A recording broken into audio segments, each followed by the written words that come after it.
Ladies and gentlemen, we have been getting closer and closer as a community for a long time through all this bullshit. The messages that we've exchanged, the community and the family that we've turned into along the way has been amazing. The one thing I want to make sure everyone keeps a focus on is this country was built on all these great things that no one thought could ever have these challenges, and they do. And we are scrambling and we are trying to fix them as they come. And all these things, all worldwide, are joining the fight, whether we see them or not. It is happening. And as everybody's getting more and more scared, as everybody's getting just more and more angry and more frustrated, we need to focus on what made this country as great as it is, and that is the freedoms that we have, that we still have. We just need to adapt to the bullshit that's happening, and middle finger in a velvet glove, enemy right up that orange ass, pushing them out of the offices they hold, to not back down, to not silence our voices, to not get afraid just because we don't know what's going to happen next, but to recognize every single thing we're trying to protect is the American dream, including the freedom to assemble, including the freedom to raise our voices in protest, and including the freedom to fight for everything we believe in.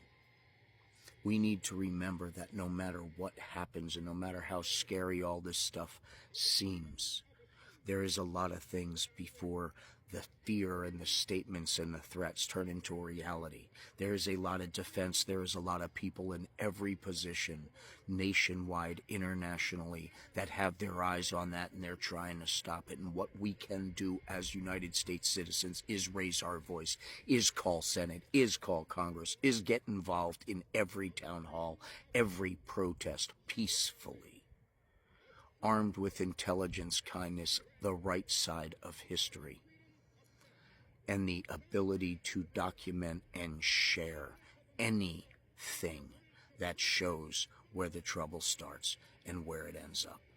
Anything to make sure you share all over this beautiful community that we have built, so we can truly defend everybody out there physically and defend our right to know the truth.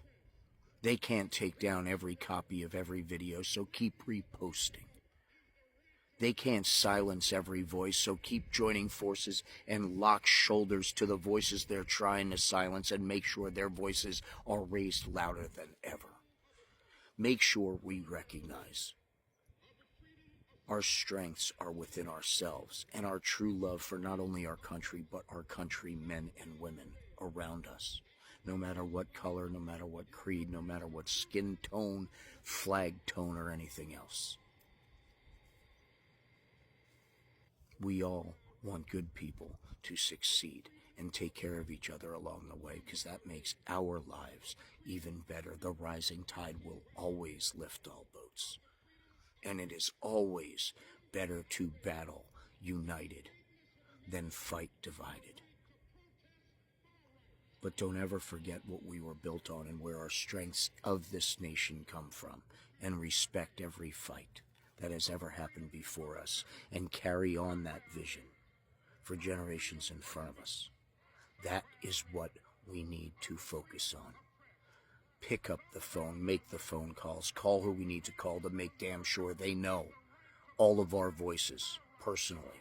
Make sure they know they don't have another chance to do it right. Start the recall petition, start everything we can. Be there, be protective of our United States family and our global family. Be protective of everybody who shows up in every way, shape, or form, whether it's on social media, sharing, liking, posting, supporting, subscribing, anything you can do to raise the voices to keep our fight going forward. Anything you can do to make sure we're not all silenced, and if we are silenced, we're not silenced for long. We get right back up and fight, because that's what this country does. And don't ever forget,